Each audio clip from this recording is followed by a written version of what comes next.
Michael Jai White et Jean-Claude Van Damme sont deux figures emblématiques du cinéma d'action et des arts martiaux, chacun ayant marqué son époque à sa manière.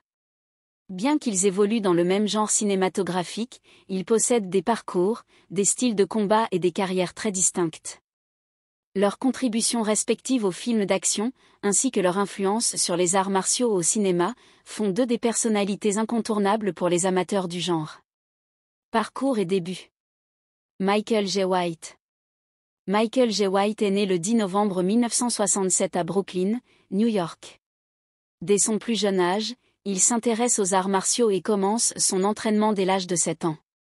Il obtient plusieurs ceintures noires dans différentes disciplines, dont le karaté, le taekwondo, le kyokushin, le kobudo et le jujitsu. Son expertise en arts martiaux lui permet de se distinguer par sa polyvalence et sa puissance, faisant de lui un combattant redoutable aussi bien à l'écran que dans la réalité. Avant de se faire un nom au cinéma, White travaille comme professeur et enseigne les arts martiaux aux jeunes. Son physique impressionnant et son charisme naturel lui ouvrent les portes du cinéma et de la télévision. Il fait ses débuts dans de petits rôles avant d'obtenir une reconnaissance internationale en incarnant Al Simmons dans Spawn, 1997, devenant ainsi le premier acteur afro-américain à jouer un super-héros dans un film hollywoodien. Par la suite, il enchaîne les rôles dans des films d'action et de combat, notamment Undisputed 2, Last Man Standing, 2006, Blood and Bone, 2009, et Never Back Down, No Surrender, 2016. Il est également connu pour avoir incarné Jax dans la web-série Mortal Kombat, Legacy et pour son rôle de Black Dynamite dans le film éponyme et la série animée qui en a découlé. Jean-Claude Van Damme. Jean-Claude Van Damme, de son vrai nom Jean-Claude Camille François Van Waremberg, est né le 18 octobre 1960 à Bruxelles, en Belgique. Dès son enfance, il développe un intérêt pour les arts martiaux et commence l'entraînement au karaté Shotokan à l'âge de 10 ans. Très doué, il obtient sa ceinture noire à 18 ans et participe à plusieurs compétitions de karaté et de kickboxing, où il démontre une grande maîtrise et une souplesse impressionnantes. En parallèle de sa carrière martiale, il pratique la musculation et le ballet, ce qui contribue à développer sa grâce et sa souplesse, caractéristiques qui deviendront sa marque de fabrique au cinéma.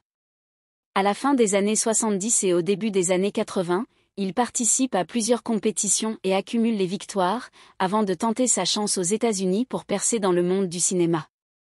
Après plusieurs petits rôles, il attire l'attention du producteur Menahem Golan en démontrant son incroyable coup de pied retourné. Ce dernier lui offre alors son premier rôle principal dans Bloodsport, 1988, un film inspiré de la vie du combattant Frank Dux. Ce film devient un immense succès et propulse Van Damme au rang de star mondiale du cinéma d'action. Il enchaîne ensuite avec Kickboxer, 1989, Universal Soldier, 1992, Time Cop, 1994, et Double Impact, 1991, qui assoit définitivement sa réputation dans le genre. Style de combat et comparaison. Michael Jai White et Jean-Claude Van Damme ont des approches différentes des arts martiaux et du combat à l'écran. Michael Jai White est un combattant extrêmement puissant et polyvalent. Il maîtrise plusieurs disciplines martiales et son style repose sur une combinaison de force brute, de rapidité et de technique. Ses mouvements sont précis et réalistes, ce qui se reflète dans ses chorégraphies de combat très crédibles et efficaces.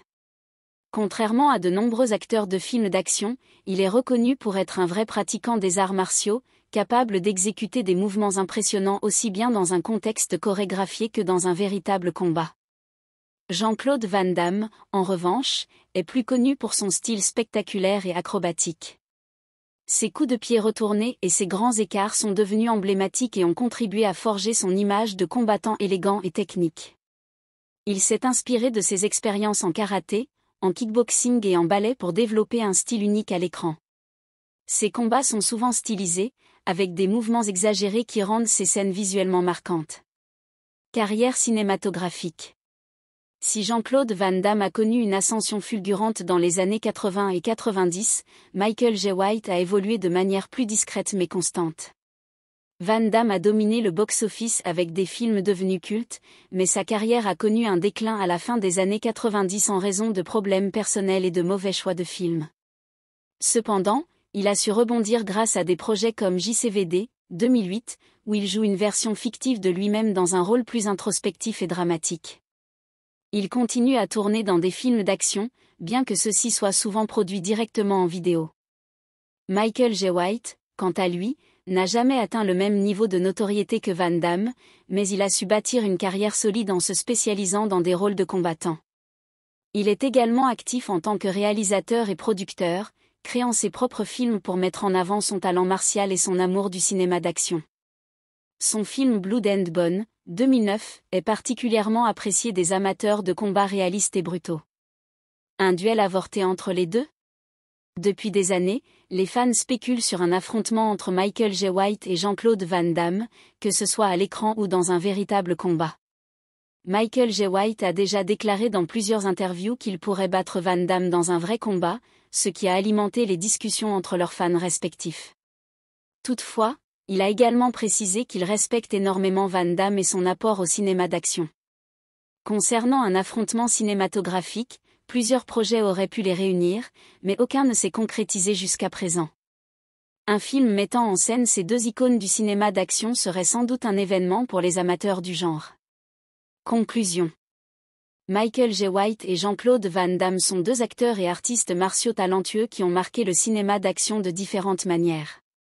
Si Van Damme est une légende des années 80 et 90 avec son style spectaculaire et acrobatique, White représente une nouvelle génération de combattants plus réalistes et puissants à l'écran. Leur impact sur le genre est indéniable, bien qu'ils n'aient jamais eu l'occasion de s'affronter dans un film ou dans la vraie vie, leur influence respective continue d'inspirer de nombreux artistes martiaux et cinéastes.